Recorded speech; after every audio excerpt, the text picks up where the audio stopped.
I'm Maria Menounos, and you're tuned in to AfterBuzz TV, the ESPN of TV talk. Now, let the buzz begin. Hey, if you are a fan of adventure, juicy dramas, or just muscly superheroes that come and save the day, then there's a 99.9999% chance that you've fallen in love with an actor that has been brought to you by today's guest. So from Gossip Girl to you to everything DC, I present to you the casting mastermind, David Rapaport. Thank you so much. Thank you. Yes, silent internet applauses are probably going on all around. So first and foremost, thank you for putting up with me for like the past 4 years as I got my Joe Goldberg on, and I totally stalked you. I got to tell you, that's what it takes. I mean, whether you're an actor or casting director or host, whatever it is that you want to do, you have to be persistent and you have to just keep showing up. And you've been nothing but kind. And I've wanted to do the show, and it just hasn't worked out with my schedule. But I really appreciate you being so persistent, and it's great because I love sharing these stories and I love giving feedback and advice and things like that. And so it's just a matter of time when we were both free to do it. And I don't really have much going on right now, so really good time. Yeah. Well, thank you. And for anybody at home, if you've never done a show with me before, I love when you guys co-host with me. My name is Ali Kona Bradford. Hop into the chat. If you have questions about your favorite actors or shows, you can ask them, but no spoilers, because heads will roll at CW. And if you're an actor or in the industry, we'll talk about that later half, so pop your questions in then. But I love that you said you have more time now. I know you're still working, but have you had an opportunity to actually watch the fruits of your labor? Not yet. You know what? It's amazing how busy I am, like doing housework, like laundry and dishes and things like that. And I'm also casting a movie right now. Obviously, we're just doing it over self-tapes. But we've gotten so many tapes, like the number of people taping for a project is right now. I think over the last 2 weeks, for one role, we had almost 600 self-tapes. So I wake up in the morning, I start watching tapes, I have lunch, I keep watching tapes, do a little laundry, do a little dishes, have dinner, and then like take a break. So I still feel like it's just as busy, but you know, I'm hopeful that we'll all go back to the office soon. We'll see, but for me, it's been just as busy. Really quick, Dami, I don't know how to say your last name. I'm so sorry. Adenia. I'm sorry, but this is hi. Hi. But anyway, well, I'm a little bummed that you haven't gotten to watch stuff, but at the same time, I don't know if you've had the chance. Is there any particular shows or story arcs that you've gotten a chance to watch and you're like, this is so amazing? God, I'm so behind. I mean, I'm embarrassed to say it. It's funny. My dad, who's watching this right now, when I first started doing Arrow kind of opened the world to like Flash and Supergirl and all those other shows, and I just got so overwhelmed with work that I wasn't able to catch up and watch the shows. And so I would call my dad and say, Dad, what is happening on this show? And he'd be the one to like kind of get me up to speed. So you know what, I dip in every once in a while to kind of see an actor maybe that I've cast, to sort of see how they're doing, see how their stories are progressing. I love to see how actors I've cast in the pilots have grown throughout the seasons. I'm a fan of all the shows, but I would say most recently I probably checked out You season 2, Riverdale. Trying to think what else. I'm a little bit behind on Sabrina and The Flash, but I guess I have a little bit more time. I'll do it soon. Yeah, shame. I know. I also know like what's gonna happen too. So there's no like real surprises, but I do love to see, as I said, like actors who I've cast, I get surprised by their performances. And that's really, really nice to have seen them in the room and then see the finished product. So. But how surreal is that to know that you can watch a television show and literally every single face that is on this huge, massive production is because of you? Well, oh God, I never thought of it that way. That's really interesting. You know, I keep my head down. I focus on the work. I'm constantly looking for new talent. And I think, you know, right now I know everyone that's on the shows that I've cast. So I'm trying to watch shows I've never seen before. I'm trying to watch web series. I'm looking anywhere really for new talent and people that I can bring back to my world and, you know, and put into these shows. So, but that's an interesting way to think about it. I guess that's exciting. Yeah. Yeah, I think so. Well, let's start a little bit from the beginning. And I know that, you know, you've probably been asked about Gossip Girl 100 times. Yeah. I wonder how many years did it take, outside of my crazy self, for people to stop emailing and texting you and ending it with, XOXO. That's a great question. That's a great question. You'd be surprised. I think the one that I'm still getting, even from agents and managers, is about the project You, where they'll say to me, I'm writing you about you, not you, the TV show You. They all think they're making the joke for the first time, like I've never heard that before. But I will say I still get from friends, from fans, from agents and managers and actors how much of a fan they are of Gossip Girl, and that just means the world to me. That was my first pilot, and it holds a really special place in my heart. I didn't know what I was doing when we started that. I was overly confident. I was really young, and this was about, I want to say 13 years ago. And it was just such a strong script, and it worked out so great. So I'm thrilled to be a part of it. And I can't believe they're remaking it now. Yeah. That makes me feel really old. They're remaking Gossip Girl. But yeah. Well, I know that one of your prime choices was Blake Lively. You brought her in, and she obviously got the part. But also, Katie Keene from Arrow had been brought in as well too. So, what was it about Blake that made her more right for the role than Katie? I'm Maria Menounos, and that's a tough question. I don't want to. I can't reveal too much about sort of the casting process of that specific show. But I will say, I'm a fan of both women. Obviously, I've cast Katie since, and I think it's just a matter of kind of timing and essence, and there was something special about both of them, and I wish I could cast 100 actors and actresses in each role, but ultimately you can only cast one, and so it's just a matter of whoever fit best, and all the producers producer, studio, and network all agreeing on the same person, and it's a process we've done over and over and over again, and it's a mix of talent, timing, luck. I wish I could say there was one sort of like magic way to reveal how to cast a show, and there isn't. It's just it takes a lot of work and a lot of trusting your instinct and really gathering a group together to make one final decision. It's a tough job. Well, and I read in an interview that you almost couldn't cast Blake because the network thought she was too West Coast.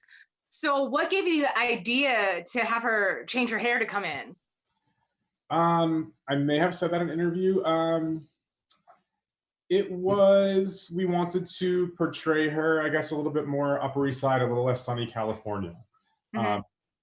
But we do that a lot, like on a lot of shows. Someone comes in and you have to adjust either both the performance or a look. Sometimes it's just something as simple as makeup. Sometimes it's hair color, just to kind of help sort of place someone into a role that they might not be completely obvious for. I mean, I think that's what I love about casting is I don't necessarily always go for the obvious choice. I love to kind of play around with types and styles, different performances, bringing in men for women's roles, vice versa, things like that. Like if there's an essence of a person that really matches the character, I really try to do that. And it makes it all a little bit more interesting for me, a little bit more fun. And I think having a producer sort of see outside the lines with me just brings a little bit more magic to the process. So then what was it about Gossip Girl alumni, Penn Badgley, that made you go, oh my gosh, when you cross your desk, you meaning the script, cross your desk, you were like, this guy is the perfect combination of lovable, but could totally be a stalker, murderous person.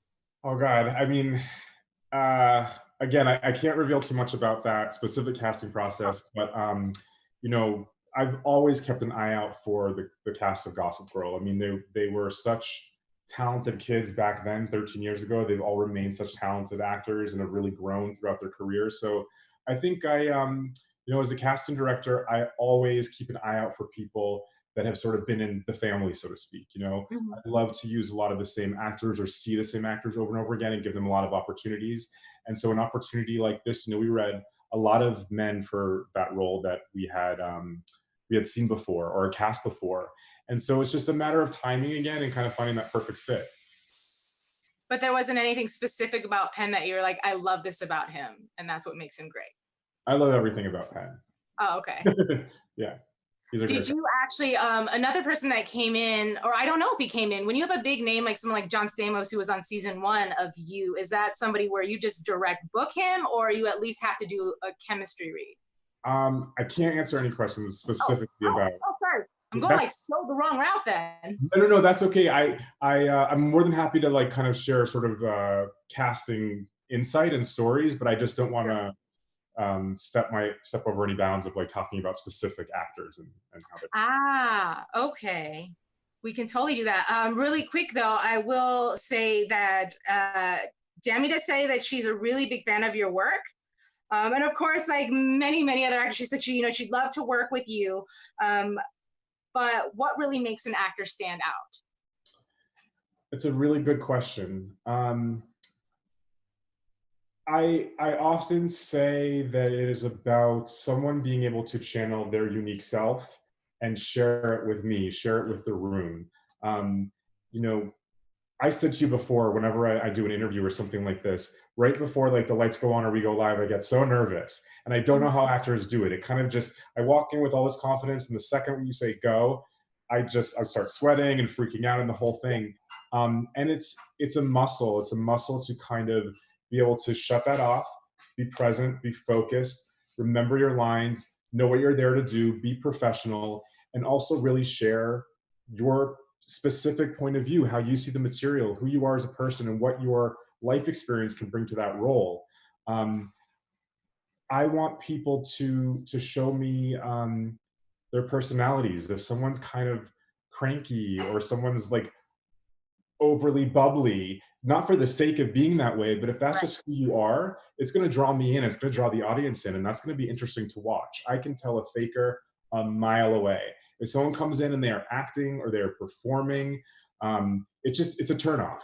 I love and I try to cast actors who are grounded, who feel real, who are really exposing their vulnerabilities and are able to share that in a professional way. They're able to like cry for a scene and then roll it back a little bit too. So there's technique, and then there's also just general kind of being and comfort in yourself and knowing who you are in a way. Right.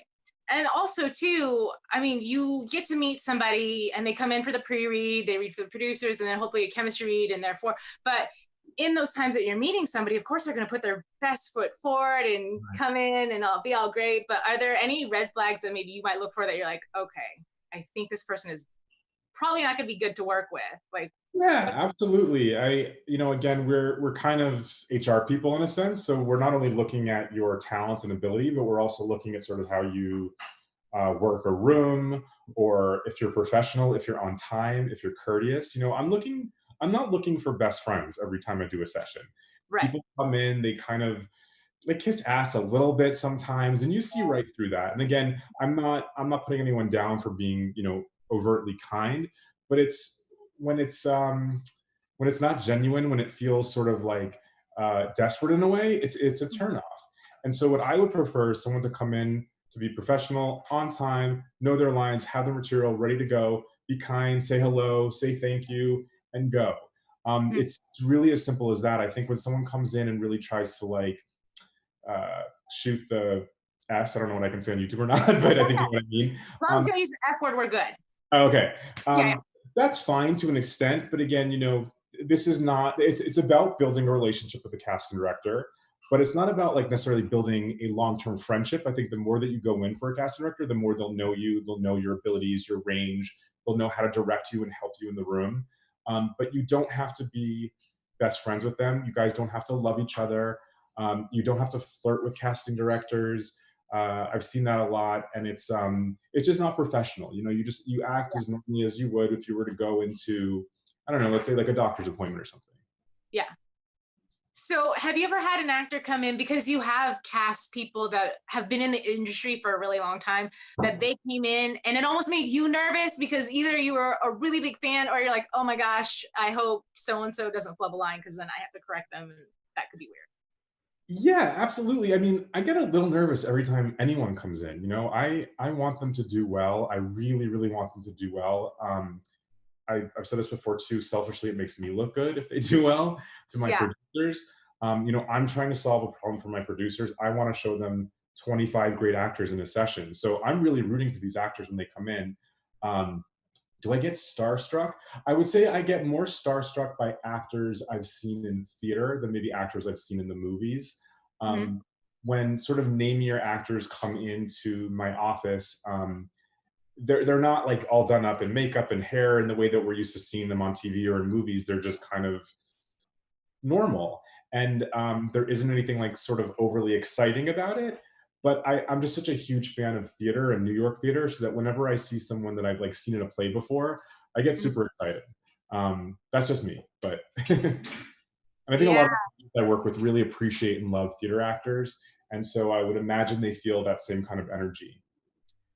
gotcha. Well, going into, and I guess this would dive in a little bit into Arrow, but I know like a lot of the actors have a bit of a physical background. I mean, I believe you weren't like super aware that Stephen Amell could do all the crazy things that he Right. can do. But is that something that is an extra bonus or you might sort of look for? It's interesting. I don't usually, for any superhero shows, do like an additional test for physicality. I think based on like the tone of the network and a lot of the stuff that we're looking for physically fit people. But I also know that we have amazing stunt teams and stunt departments on every single show. So more likely than not, actors won't be doing their stunts regardless. I think at a certain point when a show gets comfortable with actors, in some cases they let them do their own stunts, things like that. But initially, I am looking, if the role requires it, I'm looking for people that are fit that could likely throw a punch. Mhm. Um, but interestingly enough, we really don't in the casting world. I'm just looking for here and here. I don't really look for someone um, who has that background. Mhm. Um, it brings up a good point about auditions where in the sides sometimes the sides are the audition scenes that people read. It'll have some of the action written down. And in an audition, again, I'm looking from here to here. And sometimes an actor will read that and misinterpret it and think, oh, I should do the action. And they Mhm. come up with like all these punches and these fights. And it just kind of takes me out of the scene Right, because right, they're not a stunt choreographer, they're not a stunt performer necessarily. And so I say to them, let's just pull that out, focus on here to here.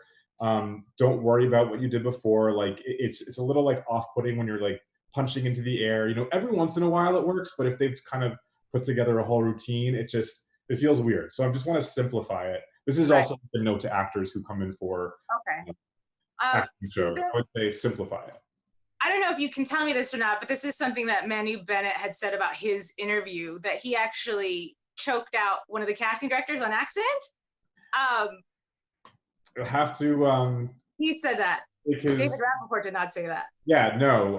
If Okay. he said that, then That I was like, wow, that's awesome. Okay, so anyways, but is there an actor specifically that maybe we might know that popped a lot for you and a reason why maybe you brought them back?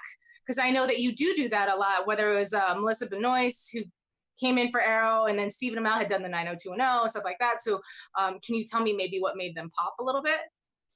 um, I mean, I just found them to be unique, hard workers, consistent, professional, reliable.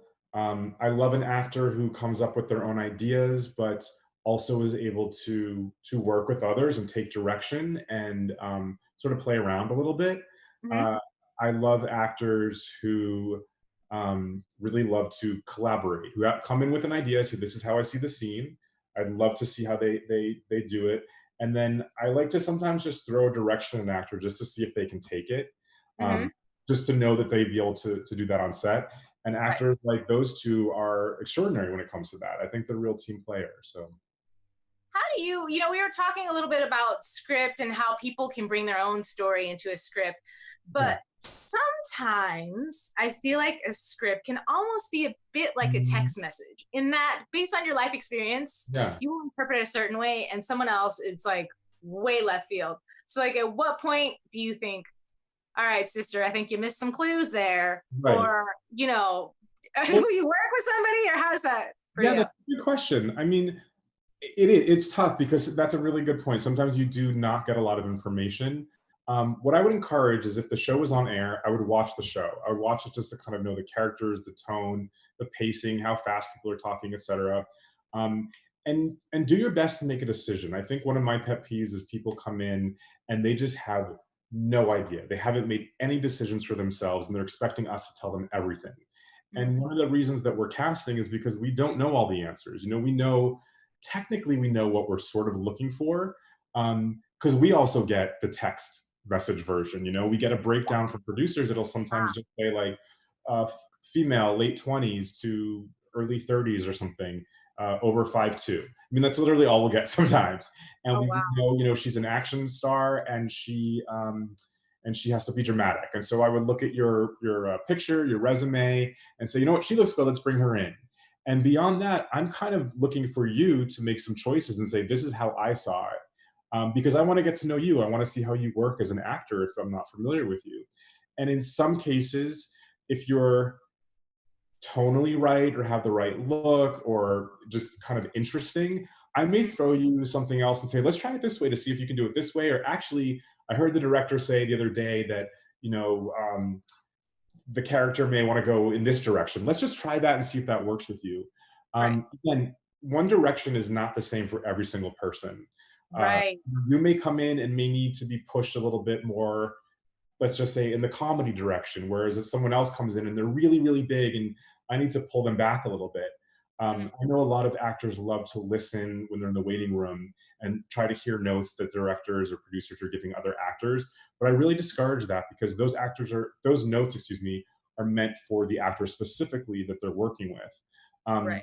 I will caution though that most auditions are quick. They're not work sessions. So I would say at the beginning of your career, as you're coming in for co-stars or smaller parts, or even, you know, your first guest stars, I wouldn't assume or expect the casting directors are going to spend, you know, 20 minutes to an hour with you working a scene. They may give you direction, they may not, and nothing really means anything. Sometimes I'll give someone a direction just because I don't know them that well and I'm curious to see what they'll do. And sometimes they come in and they kind of nail it, and there's not really much for me to do. I'm like, that's a great take. It's really interesting, and thank you so much. You know, I don't want to waste their time, and let's just kind of keep moving through the process. I Right. may have gotten off track a little bit there, but I hope that No, answered that's your fine. question. That's fine. You know, when you do have your guest star, your co-stars, um, they are smaller parts. And people are coming in so quickly. So how do you, because you get submissions anywhere from 300 to like 3,000 people, and you have 3 to 5 days to Yeah. figure out, you know? So how do you dwindle it down from, we'll go the upper end and say 3,000 down to your 25 to 50? That's a good question. So the submissions come to me via agents and managers through breakdown services. Mhm. And what it looks like is a grid of faces. I want to say there's like 100 faces per page that you scroll through. And if you click on a face, it'll take you to their resume, to their demo reel, what have you. Again, I may get a breakdown that says mid to late 20s, early 30s, female over 5'2". Um, and my initial thing is on instinct, just going through the pictures and saying this person has an interesting look, this person has an interesting face, what have you. I'll narrow those 3,000 submissions down to about 100, just based on the kind of look alone. Mhm. After that, I'll start going through the resume. I'll look for co-star credits, other guest star credits. I'll look for training. I'll look to see where you went to school. If you make that cut, then I watch the demo reel and kind of look at some of the work you've done before. And I will say, I actually sometimes prefer watching auditions over demo reels. Sometimes it's just better to sort of see what someone looks like in an audition setting. A lot of times, demo reels, like they're too fast or they're too dark, or it's hard to really get a sense of them. So just being in auditions all day, I kind of prefer watching um, like other auditions for other projects. So again, let's say we were at 100 before with the pictures. Now we go down to 50 with the resumes, and then maybe like we go down to 25 with the demo reels. After that, we call in those 25 people in person.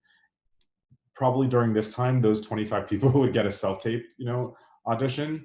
But before, we would call them in person and we'd read the scenes with them. And as a group, we watch the tapes and we narrow that down to about maybe 5 to 10 people that we then bring back in for the producers. We usually only have one, maybe two sessions per role. And we try to send, I would say, 3 to 5 choices total to the showrunner to make their final choice with our guidance. And they choose one person. And then the process starts where we get approvals. We get approvals from the studio, we get approvals from the network, and then we negotiate a deal. So it's a long, involved process for every single role. Yeah. So then what would make you want to take chance on an actor that maybe is super talented, but they may not have that long grocery list of credits? Well, there are people that again, you get a sense of them when they come in. You get a sense of like, is this person normal? Like, do they seem like they're not totally insane and they're not going to like ruin this production? Yeah. And you have them, if it's someone I don't know, but I think they're doing a great job, I'll have them do it a couple times just to kind of make sure it wasn't a fluke too. Yeah. Because I love discovering actors. I mean, I think I sort of built a career on discovering sort of younger, newer faces. And they don't have to necessarily be younger, but newer actors to me, I mean, usually they are younger because they haven't done much. And I love that. That's what I look for. I love to find actors, give them their first jobs. I love to give them their first breaks. So it's really about performance. It's tough though because it's a numbers game, and I will say, we get up to like 3,000 submissions per role, and if we're doing 7 shows and there's 5 to 10 roles per show, I can't do the math right now, but it's a lot of people, and so I am relying on a good resume. And by good resume, I do mean, yes, previous credits if you have them, and if not, that you have training with either acting coaches that I know or schools that I know, or you've been in theaters that I know, or you've been in plays that you played certain roles that I'm familiar with, and say, oh, that's a really tough role, and they did it in the Shakespeare Festival, whatever, then they must be worth a pre-read at least. Right. But it's, I am looking for those things in a resume. So then if you bring somebody in and you think they're absolutely fabulous, but you get a little bit of resistance from the network, will you fight for that particular person? And if so, why? Absolutely. Because, I trust my instincts. That's something I had to learn as a casting director. It's really difficult to learn that muscle of trusting your gut and speaking up in the room. And it's these people, I think, I like to work in conjunction with the studio and network, and I would never like force somebody on someone else, but I'll speak up and say, you may have just seen their one audition, but I've been auditioning this person, let's say, for 2 years, and every single time they come in, they get better. And I audition them for drama and comedy and this and that, and they fit all the notes. And if you're open to it, let's read them again, or let's give them a different scene, or let's do a screen test where we change their hair, or whatever it is to kind of help you see what I'm seeing or what the director's seeing.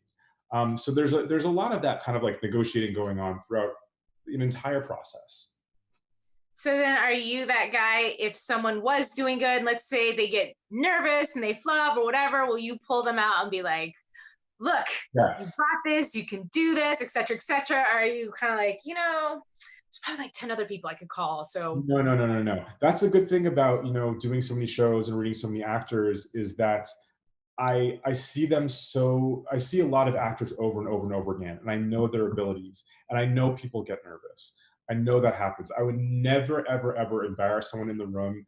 Like if they forget the line or whatever, I'm like, let's just go back to the beginning and do it again. I'm trying to think. It doesn't happen that often, but it happens.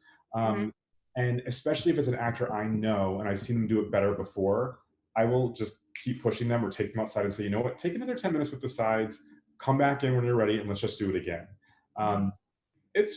It's a terrifying thing to go in for an audition. I don't know how do you do it? Like I'm curious, like when you're sitting in that waiting room and you're looking around all the other actors and you watch the cast and directors come by and producers go in and out of the room. I mean, where does that come from that you don't just walk into that room and throw up? Because I would. It really depends. I've sort of noticed the pattern of if I go early, like really early, and I just sit there for a while and take in the environment, it gives enough time for the butterflies to flow out. And there've been a few times where there's such a delay that I start talking to other people, and I'm like, you know what, you're a person too, and you're nervous too, and we're all trying to do this thing, so let's just like do it together, And then I've had some auditions where I've gone in and I think someone wished somebody else good luck, and she's like, well, I don't want to wish anybody good luck because I want the job. I was like, okay, whatever. So yeah, I don't know. I think it depends on the day. I think it depends on the person that you're auditioning for. Mhm. I feel like if you and I ever had an experience, I'd probably be 10 times more nervous because at this point I sort of know you, and I'd be like, okay, Yeah. now I feel extra pressure to like not suck because that would be extra embarrassing. Whereas if it's somebody you don't know, you're like, well, I'm just another face. You know, Because so it I've depends. never been like, I've never like shamed anyone or made fun of anyone for like not doing their best. Like I genuinely feel like the fact that you have taken a day or two or more to learn these lines and have driven over there and sat in that waiting room, I have the utmost respect for people that are able to do that, just sort of walk through the door. And on another hand, it's good for you guys to know too that I think a lot of casting directors um, are nervous, they're anxious, they're scared, they have a deadline, they want you to do well. We're all kind of just as scared as each other is, and we're all kind of in it together. I mean, we need actors just as much as they need us to do our jobs well. So I'm not belittling how you're feeling. I totally get it, but if it makes Yeah. you feel any better, I think on both sides we're kind of like we're really hoping and praying for you to do a good job.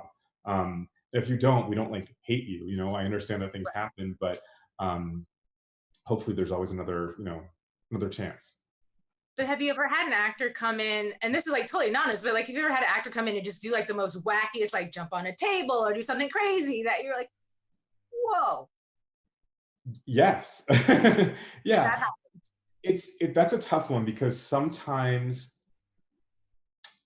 sometimes it works and sometimes it doesn't, and it's hard. I feel like if you're an actor and you're making a choice in a scene that feels right in the moment, not if you've rehearsed, I'm going to jump on that table, I'm going to scare them and shock them just for the sake of it, but if if something just makes sense and it works for the scene and it's not crossing a line. I think in the room when it's crossing the line. Like if Right. you grab someone or pull someone or kiss the reader in a love scene or whatever that is, like that's crossing a line. It's inappropriate. But if you are feeling it and the energy's there and you're not going to injure yourself or someone else, like yeah, I would encourage you to go for it.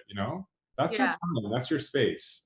Um, I think you have to really own the idea that when you walk into that room, that is your time. It's not like you have to rush because of us. Like we want to sit back and enjoy and watch you do your thing and watch you do what you practice. I think a lot of people are scared to own their space, own themselves when they enter a room like that. So if you walk in there and you feel like you know you should be standing on the chair for the scene, like, or you want to sit down on the floor, for me personally, I'm all for it.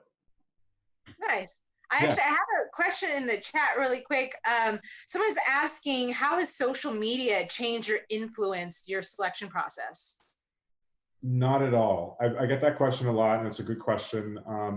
I can safely say I've never cast someone or put someone forward based on the number of followers that they have. Mhm. The only advice I would give on social media really is think about your account, if it's public, as a professional account. Not only are your friends looking at it, but industry people are looking at it, casting directors, executives.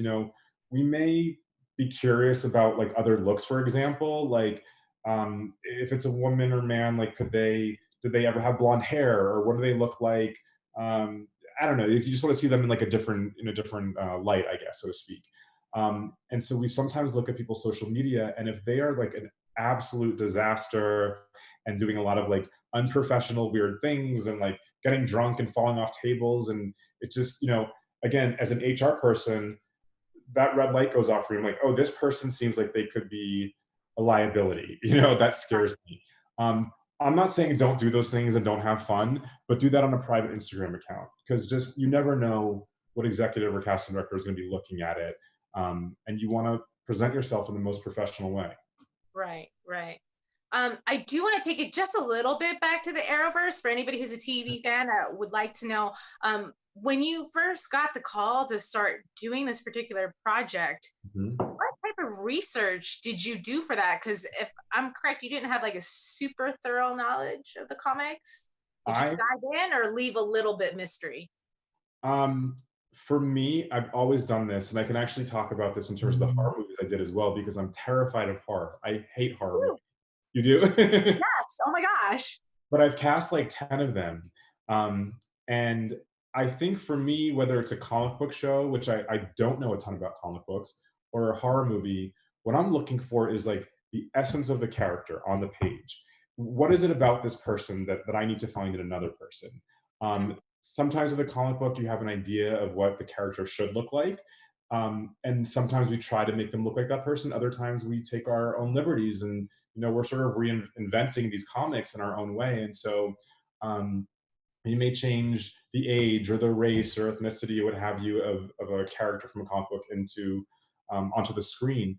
But I bring up the horror movies because when I get those scripts, I really skip over like the blood and guts kind of part of it. Like I don't need to know any of that stuff. Like Yeah. I'm looking for what is happening with this character. What are they like? What are their fears? What are their goals? Are they zany, witty, whatever it is?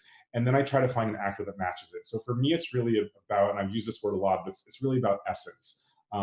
What essence is about talent, it's about preparedness, and it's about having, for the stuff that I do at least for television, mostly having a presence, having that sort of that it factor that everybody talks about. I'm It's hard to put so your finger on it.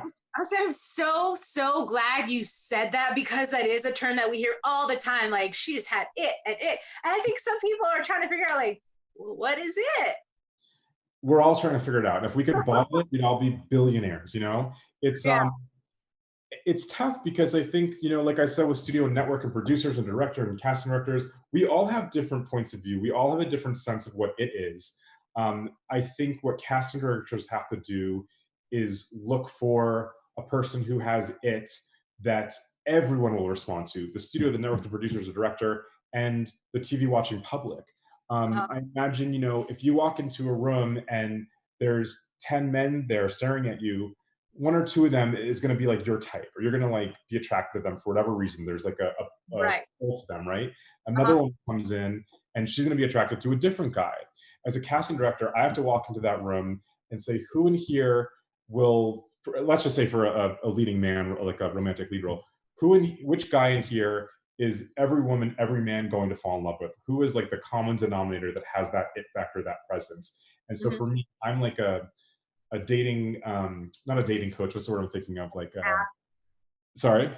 Like a dating app. Yeah, but for studios and networks and producers and actors.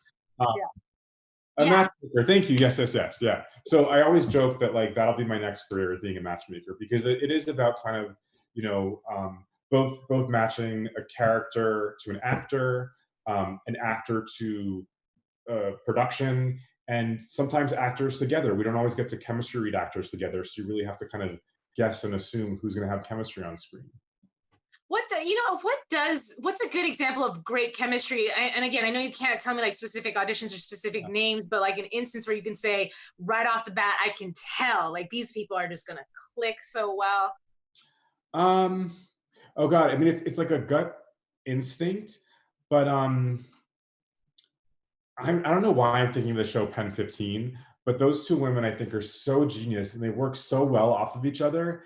And the success of that show, I believe, I mean, there's so many reasons, but number one is really their chemistry. Um, Mhm. and, it's unfortunate because for a lot of our shows, we don't really have the time or the ability to do chemistry reads to really see if people will fit. So you kind of just have to go with your gut and hope for the best. And otherwise, we have incredible editors that make it all work out. Right. Um, but it's again, it's sort of like it's a undescribable sort of gut feeling. Gotcha. Yeah. I noticed that there's some questions going on in the chat, so I'm gonna look down for 2 seconds. Yeah. Let's see. Rebecca says, I'm an actress that's in the development phase of my career. You mentioned certain schools or names that pop on an actor's resume. Do you have any specific schools or coaches that you recommend? Not specifically. That is a good question. Not specifically. I think more so than anything, it's that you are being coached, that you are going to an acting school, that you are in an acting class. It just shows me that you take this seriously, that you're training, that you're getting educated. I know there are a lot of people out there without a lot of experience that really want to be actors. And I Mhm. say to them, that's great. Like, what are you doing about it? And they're like, oh, I'm just waiting to find an agent or waiting for someone to discover me. That is so rare that that happens, that someone just has a Right. natural ability, they're discovered, and someone believes in them, supports them, and they end up getting a role and become a big star. if I look at a resume and like I don't see coaching on there or training or I'm a little weary because I'm assuming this person doesn't really take their job seriously, and I take it seriously, and I want to put really professional people on set with these other professionals. So um, again, it's not so much who you go to, but that you are part of something. Um, and look, I'll be honest, even if it's like a friend, like even if you have another friend that's an actor that's giving you advice or coaching you, or you workshop scenes with them or something, honestly, if you're really, really starting out, put that on your resume. I just want to see that you're putting in the work. You've also said in the past too that you don't respond to Facebook messages or gifts, but you respond to work. So can you elaborate on that in terms of, sure, I could send you clips from a independent film, but some people may not have access to that or to a 4K camera. So would you still consider looking at someone's work that maybe, especially during this time, they're filming themselves? Oh yeah, absolutely. I don't, I had a friend back in the day. It broke my heart. He spent like his life savings on putting together a demo reel of film scenes that he just filmed himself with his friends. Um, and it was kind of, it just felt very amateurish. It didn't look like an actual movie. And when I watched it, it just felt like it was put together by students, which is fine. I'm not saying there's anything wrong with that. But what I would have preferred is he had saved his money and he had been coached in a couple scenes and put those scenes on tape, and sent me those auditions of just, again, here to here, and really kind of get a sense of him as a performer and what his abilities are. Um, I don't care if the camera is 4K. I don't care any of that stuff. I just got to keep it as simple as possible. I would say for you, your lighting's good, the background's good. If you're going to be doing a self tape, if there's anything to invest in, invest in a really good light, maybe a microphone. And it doesn't have to be super expensive. Like I have this light right here on my computer. I can show you that I got for maybe $5 on Amazon. I don't even know if it does anything, but it helps a little bit with the light. I don't have a professional setup here, but I just want to be able to see you and hear you clearly. That's all. I don't need you to direct a whole performance where I have people walking around the house and acting it out, and there's other people in the scene and they're editing it. Like it's editing it. Excuse me. It's just it's too much. I just want to see this right here because that is replicating the audition process. Got it. So you're totally okay then if somebody's actor's access profile is just a self-tape, like you'd much rather see that than their real? Absolutely. I feel like I get more of a sense from them. If they don't have a reel, yeah, I mean, if they have a reel, I'll take a look at it. But I really do feel like I get a sense of someone from their auditions. Again, maybe that's just me because I'm a casting director, so I'm used to seeing auditions all day. Right. But when you take out the editing, when you take out the lighting, when you take out the makeup, the wardrobe, all that stuff, it allows me to really kind of see you and see your abilities. And so that for me, that's preferable. I'm not speaking for every casting director here. This is just, my preference. And I know that the landscape for casting has changed so much because of quarantine and everything being self-taped. Do you think for you, like the landscape is completely changed forever, or where do you think this is going? I don't know. That's a really good question. I'm really curious to see what happens. I mean, I read an article the other day in the Hollywood Reporter that said casting is going to be on tape for the foreseeable future. I don't imagine having casting sessions in person until there's been a vaccine for a while. I'm not a doctor. I don't know any specifics. This is just my feeling. But it seems like that's the safest way. So, it kind of puts everybody on the same level in a sense. And it also allows, I will say, it allows me as a casting director to watch more tapes. If I'm doing, I want to see as much as I can. I want to make sure I have scoured the earth for every single role, and I'm showing the producers the best of what I've found. And if I'm having actors come in to my office, I can maybe see like 25, maybe 50 actors a day for a project. If I'm having people self-tape, I'll watch like 500 tapes for a role. Like I said the other day, I said already, we had like 600 people tape for this one role. And we watched every single tape. And I felt confident going to my producers and directors and saying, these are the best people that are out there because I have looked, in so many different places, and I've watched this many tapes, as opposed to saying, yeah, like I saw 50 people and these are the best 5, you know. Um, as a numbers game, I think it's really going to work in a lot of people's favors to have these self-tape submissions. I really think a lot of casting directors can and should be watching more tapes than they would if they were seeing people in person.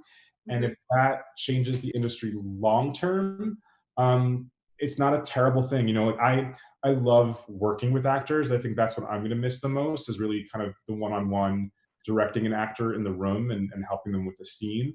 But you know, maybe we will figure out the technology to be able to kind of do that very easily. Something like a Zoom where it doesn't take a long time to kind of connect, and you can kind of go, you know, through appointments very quickly. But as of right now, I don't know anything that exists like that. But if anyone knows anything, please let me know. So then when you do take a look at a self-tape and you see this actor and maybe they're like, they seem really great, but they sort of went a little bit the wrong direction in the scene. And again, if they were in the room, you could quickly give them the adjustment, they can change it, but because it's a self-tape, they can't. So in your mind, are you like, oh, put this person to the side? Or like, you know what, unfortunately, I don't have time, and that sort of sucks for that actor? No, if they've given a good performance that I feel like is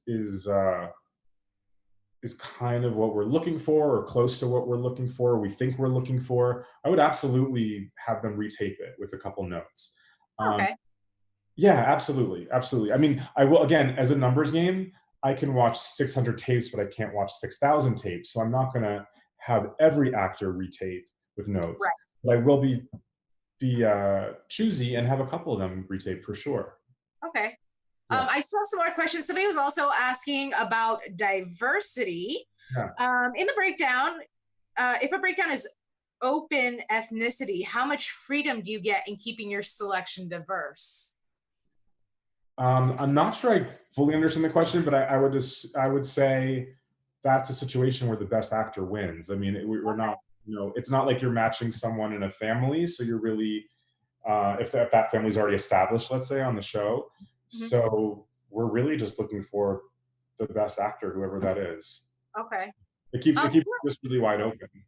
And with Batwoman, and again, maybe I'm traveling into territory, I don't know, but obviously it's the first LGBTQ superhero, which is awesome.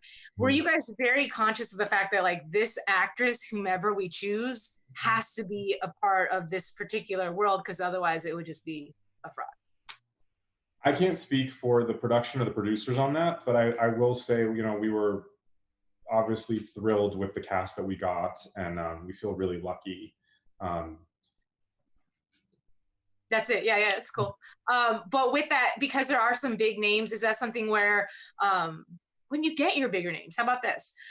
Is that something that you pull them because an agency is calling you and telling you, hey, you got to audition Ruby or whoever? Or is it something where it's like, just like everybody else, you go through the Actors Access and you're like, oh, there's this like really known person? And it's everything, you know. Sometimes we're looking for a name, sometimes you really are open to discovering someone, sometimes the role's just open and it's kind of like, let's just find the best actor. And I brought this up on an interview the other day. You know, sometimes actors who are a little bit more amateur, just haven't done as much, will be in a waiting room with someone who's kind of famous, let's say, and they get scared and overwhelmed and think, well, what am I doing here? If that person's here, I'm not going to get the role. What I can tell you is that is not necessarily the case. I've had some really, really well-known people audition for something that they're just not right. It's just not a fit. And we discover someone, so to speak, that is a lot more exciting, let's say, for that project. And when I start a project and it's really open, I pre-read, I do producer sessions, I do tapes, I look at actors with 2 credits, with 100 credits, famous faces. That's my job, to look at everything. And again, my point of view is it's always exciting to discover someone. It's always exciting to discover a new face. All these people at one point in their careers were new faces. You know, they got their first co-star, their first guest star, their first series regular, whatever it is, before they became a household name or whatever it is. So it's not impossible. And if you take yourself out of that situation because you think someone else is going to get it, yeah, then you're not going to get it. Absolutely. The challenge is you have to continue showing up no matter if that person is more famous than you, if that person's prettier than you, if that person has a better agent than you, whatever it is, it's on you to really continue to show up. Yeah. Do you have any specific, I would imagine you have your go-to agents or managers that if I need to fill something, I need to think something fast, I know that X, Y, and Z agency always has great actors. Mhm. But in the same light, there are some agencies that might not be as well known. Are you receptive to them pitching you stuff too, or no Yeah, time? no, absolutely. So the way that breakdown services works, when I get a submission, um, you can either look at it by agency, or it just comes in as the submissions are delivered, so to speak. So Mhm. I'll get like 100 faces, and it won't necessarily say, I'm trying to think off the top of my head because I haven't looked at a breakdown in a while. I don't know that it says the agency underneath it, but like an A-list agency will submit at the same time as a D-list agency, let's say.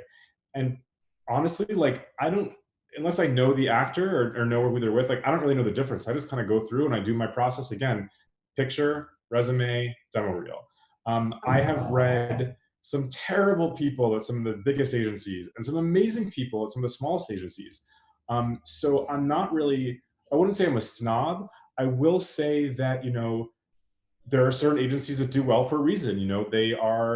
They get some really great talent, they're star makers, what have you. Um, but it's not like they're the only ones that are there. And it is my job to look at everything that comes in. Again, I can't read every single person that's out there for every role, but I genuinely feel, like we really do. We look at everything that comes in. I watch every single self tape. Yeah. Do you watch them all the way through, or if it's something in the first 10 seconds, you're like, ooh, Literally first 10 seconds. That's the only way to get through all those tapes. oh And wow. again, that's me. That's a trait or a quality that I have honed over the years just by doing it. You pick it up very, very quickly. It's kind of like watching a TV show. You're kind of clicking through the channels. You watch for a couple seconds, sort of see if it grabs you. Um, I would say if it grabs me after 10 seconds, I'll watch 30 seconds. If it grabs me after 30 seconds, I'll watch 60 and then the whole audition.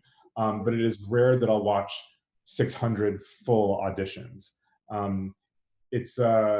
and I don't want to speak for everyone, but I don't know many casting directors that watch the entire audition. So there is something about um, not standing out for the sake of standing out, but making true, honest choices right from the get-go. Okay. But so much of acting is also reacting or like listening to the other Yeah. person that's speaking. So for you, whether maybe it's a self tape or it's an in person audition, Yeah. how then patient are you with someone who is trying to really savor the moment? Or are you like, okay, too many pauses? Like, let's keep it going. I mean, if it's like normal, if they're having like you know what I mean, like if it's sort of that's how they speak, that I I wouldn't worry about it. I think the second you start to think too much about what you're doing, what you're wearing, what your background is, what it is outside of what the scene is, and how you would Mhm. normally listen, and what a normal pause would be, then I can see that it becomes kind of distracting. Um, you know, yeah, I would just leave it at that, I guess. Okay. Yeah. Okay. I know there's some more questions that are flooding in. Sure. Alexander wants to know, is there ever an instance where an actor should send multiple takes making different choices in each? Yes, but to an extent. I've gotten like 10 takes for each scene. I don't want to go through all those takes. I want you to really narrow it down. If you maybe send 2 takes per scene, great. Either show them to your friends, show them to your agent, manager, what have you, and narrow it down. I don't want to do the editing for you. It's like, sending me the entire TV show as opposed to like the clip on your reel. Sometimes agents will literally send me like a 2-hour movie that their client's in, and I'm like, I'm not going to watch this 2-hour movie. Like, I need you to go back and edit the scenes. I'll watch maybe 5 to 10 minutes of it, but I'm not going to watch the 2 hours. So, think about respecting our time as well and doing your job, which is putting forward the best stuff. I know it's difficult, especially when you're taping and you don't have that immediate feedback where you're like, I could do it this way, I could do it that way. But again, Right. about having the confidence in yourself to make one choice or 2 choices, deliver it, and let go of it, because it is so out of your hands. It is up to the gods sometimes. I don't know how people get cast.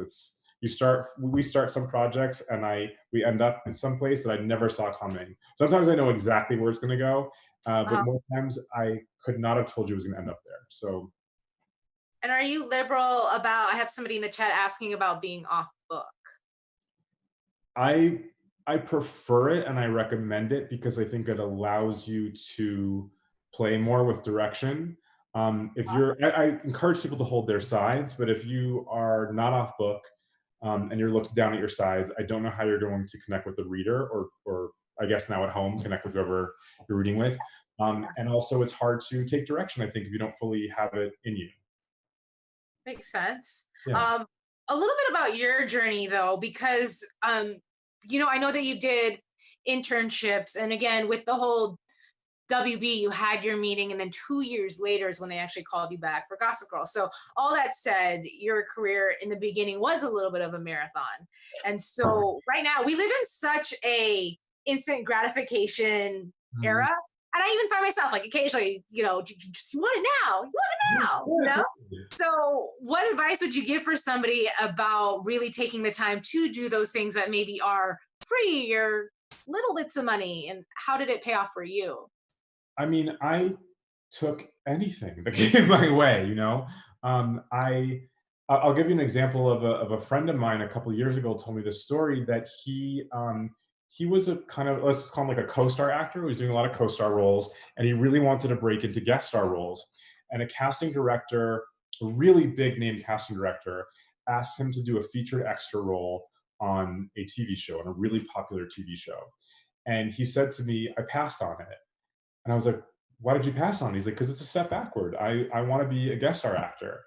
And I said to him, are you working right now? Are you booking guest stars? And he said, no. And I said, not only is this a big casting director, this is a great director. It's a great show. It's great for your reel. It's an opportunity to be on set. It's an opportunity to work, be seen. Like, you should not be passing on anything right now. And that was sort of what I did when I started. Even that meeting with Warner Brothers that eventually 2 years later got me the Gossip Girl meeting, that came, I want to say, like 2 or 3 years after going out on my own, after having worked in casting as an assistant and an associate for 6 years. Wow. I took on, I think, my first movie, I want to say it was like a 6 or 8 month period. And I don't even think I made $10,000 that year. Not everyone can do that. Not everyone can afford to do that. But you have to, manage your life and your finances and your risks and decide what's worth it. Mhm. But I think, you can be doing student films, you can be doing your own films, you can create something with friends. There is like nothing you shouldn't be doing right now. If you are an actor, you should constantly, whether you're in a class or not, constantly be reading, watching movies, taking notes, honing your craft. It's your duty, it's your job to do that. I really, really encourage that, and that's what I was doing. I was watching movies. I was making lists. I would go for meetings, and when you go in for a meeting for a casting director, they ask for lists and ideas, and I would stay up all night. I met on so many things I didn't get, and I also met on a couple things that I did get. But I just put in the time, and I kept showing up, and I kept trying, and I got a lot of no's, and I just kept pushing until I got a lot of yeses, and it got to a point for me where, with the success of some shows, I got a lot more yeses than nos at some point. But I've been in the business now 20 years. It's this is not like an overnight success story. But and I'm still working really, really hard. I think you have to never let go of that passion, and you have to always work hard, always bring your A game. So then, and maybe this is an opportunity for you to fluff your own feathers, but what Yeah. do you think it was about you that made Greg Berlanti say, yes, I want to work with you? I mean, you have to ask him, but I think, I just have such a hunger for what I do. I have a passion. I was taught by one of the best in the business, Mally Finn. One of her biggest skills was doing a search and really like scouring the planet for people.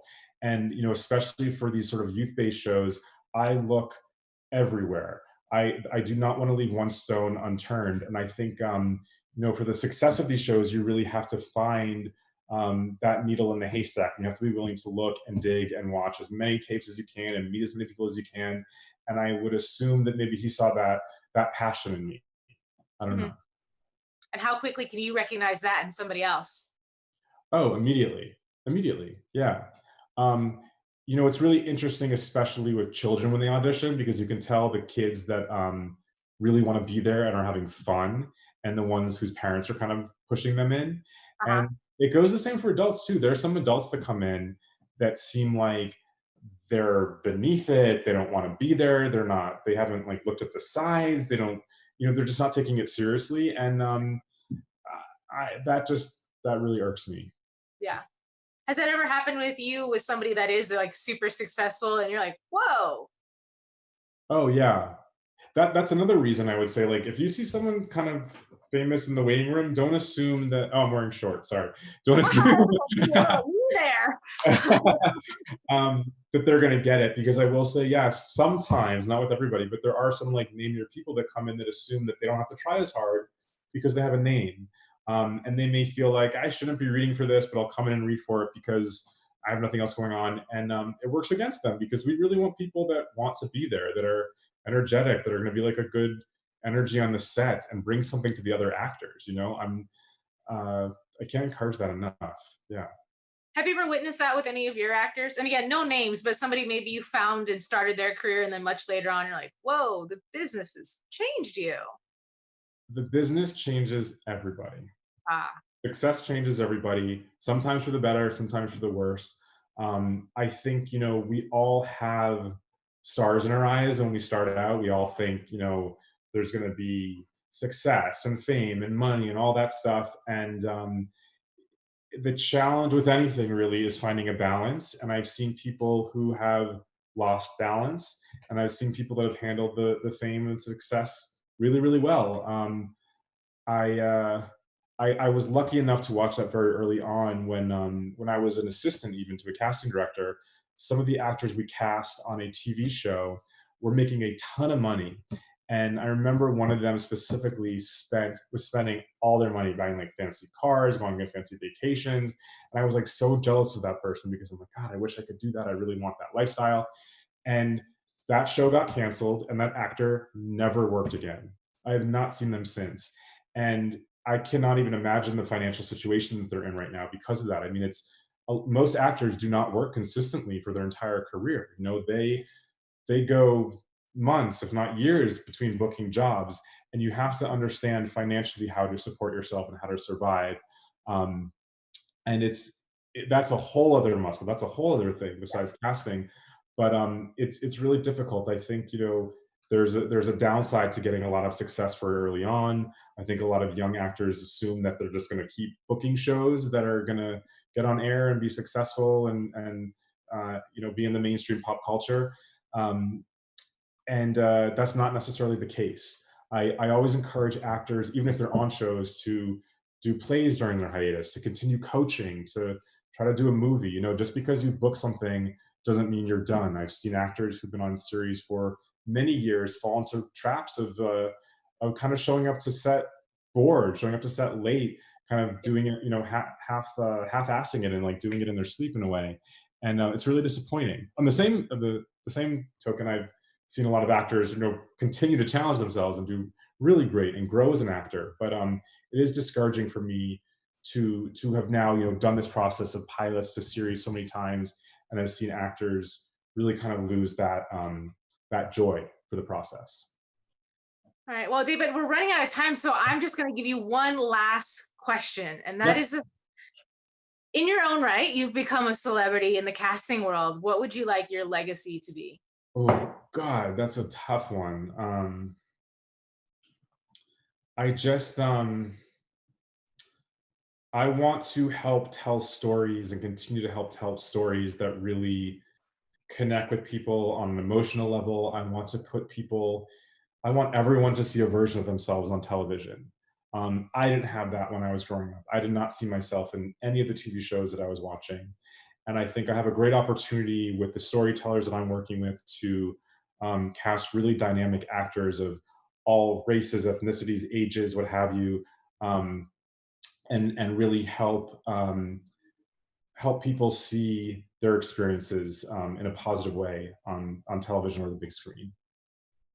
So, well, thank you so much, David, for taking the time out of your night to talk with us and all the people. Thank you so much. Yeah. So, where can everybody find you before we sign off if they haven't followed you already on social media?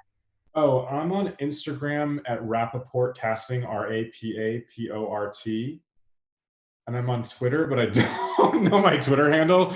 But if you look on Twitter for David Rapaport, Rapaport, I think it's like a picture of my name. Sure. I don't know if there are a lot of other David Rapaports, but I'm mostly on Instagram. So yeah, please follow me. Thank you. All right. Well, for those of you guys who co-hosted with us, thank you so much.